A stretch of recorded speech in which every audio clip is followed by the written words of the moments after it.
Hai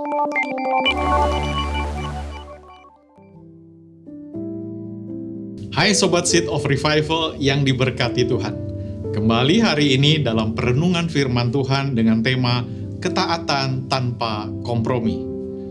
Firman Tuhan, jawab Saul, semuanya itu dibawa daripada orang Amalek. Sebab rakyat menyelamatkan kambing, domba, dan lembu-lembu yang terbaik dengan maksud untuk mempersembahkan korban kepada Tuhan Allahmu. Tetapi selebihnya telah kami tumpas. 1 Samuel 15 ayat yang ke-15. Allah telah berfirman kepada Nabi Samuel, memerintahkan agar Saul memusnahkan habis semua orang Amalek dan semua ternak mereka. Tapi Saul tidak melakukannya. Ia menyelamatkan Raja Amalek dan domba lembu ternak terbaik. Saul berupaya membenarkan diri dengan mengatakan bahwa ia dan orang-orangnya membawa jarahan ini untuk mempersembahkan korban kepada Tuhan Allahmu di Gilgal.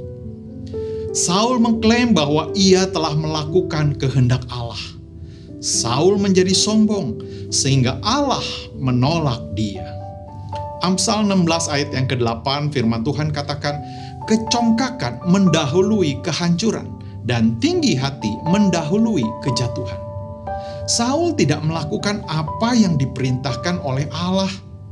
Tuhan ingin agar saudara dan saya mentaati apa yang Dia suruh. Ketika Dia menyuruh kita melakukan apa yang diperintahkannya. 1 Samuel 15 ayat yang ke-22 King James Version berkata, menaati lebih baik daripada lemak domba jantan. Ketika Allah menyuruh kita melakukan sesuatu, itu tidak untuk dinegosiasikan. Kita tidak perlu menafsirkan perintahnya.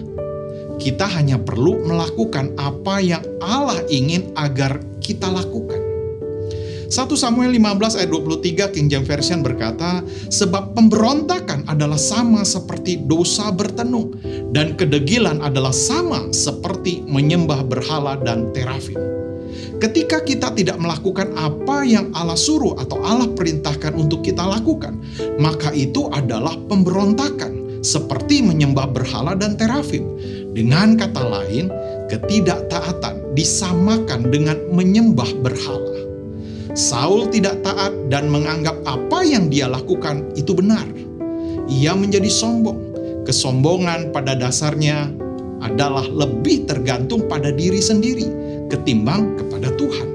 Dan ini menjadi celah serangan iblis dalam hidup kita.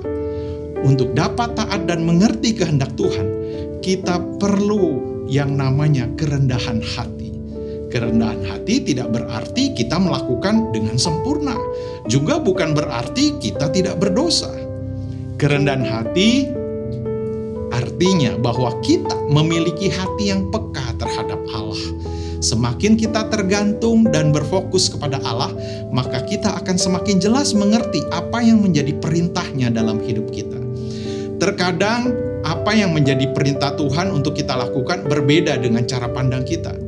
Biarlah kita tetap taat melakukan apa yang Tuhan suruh untuk kita lakukan dengan rendah hati. Dan kita akan mengerti apa yang menjadi perintahnya adalah baik untuk hidup saudara dan saya. Mari terus untuk mendengarkan Tuhan dan taati Dia dengan cepat sepenuhnya di hati kita. Selamat menikmati kebaikan Tuhan.